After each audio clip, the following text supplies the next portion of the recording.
August of 1993, my family packed up the car and moved to Guadalajara, Mexico. And I think moving down to Mexico made me realize that there are an amazing amount of there's an amazing amount of diversity and culture.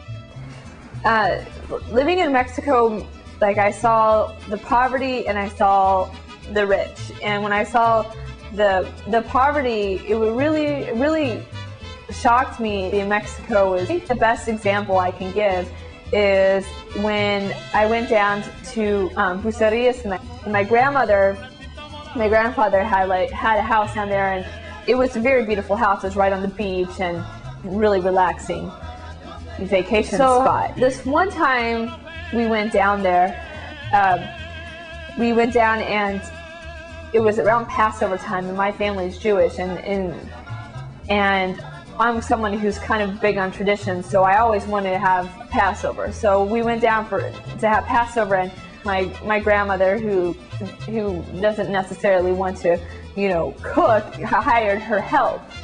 And just the fact that she hired help was just kind of very, it really showed a big contrast, because here are these people that aren't going to be joining us for the dinner that are helping us cook the dinner. And it really bothered me a lot that was the case, that there were people that were helping make dinner that weren't going to join the party. Most of all, there was about 100 people there. My family was the only family there that was Jewish.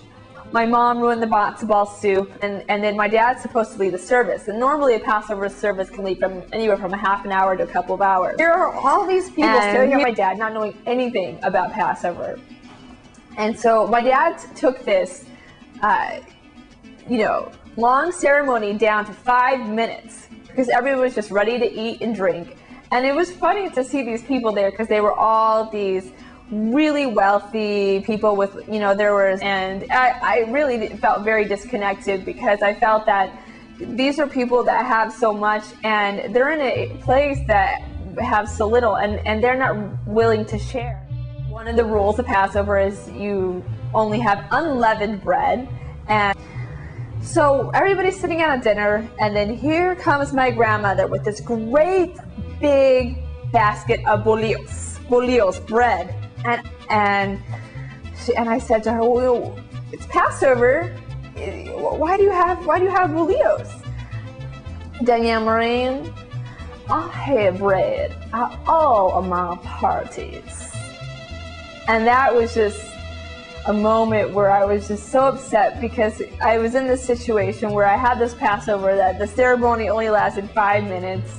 And the matzo ball soup was ruined, and there was bread there, and we couldn't share it with anybody but the people there. And I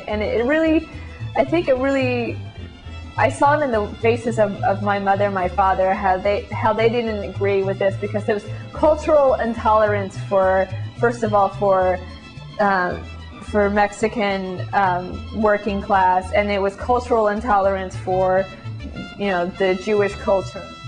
I had already been 14 years old when I got back, and I was so disconnected from my friends. I could not relate to them at all.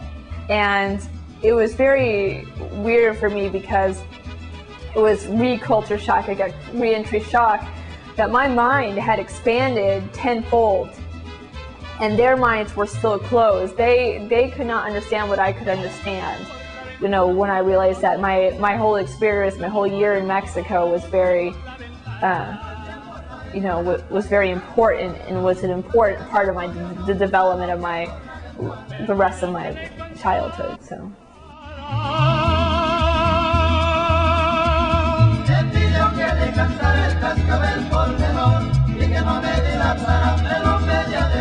Ay, cómo resuma y suena